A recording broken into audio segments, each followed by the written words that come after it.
Welcome to Spirit VPOS.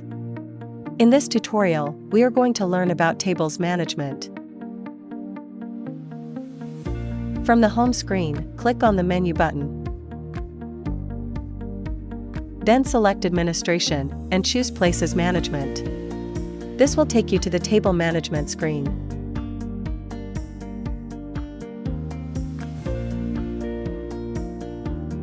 Here, you can search for any table and view all its details.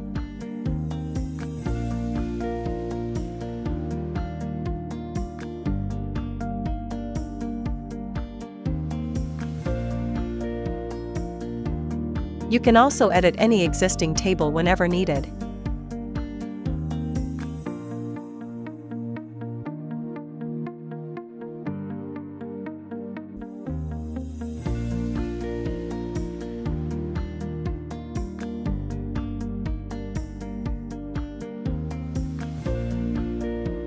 Now, let's add a new table. Click on the Add New button, and a pop-up will appear. Enter the table name.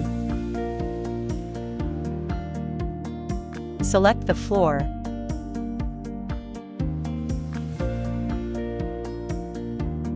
Set the status, and then click on the Save button.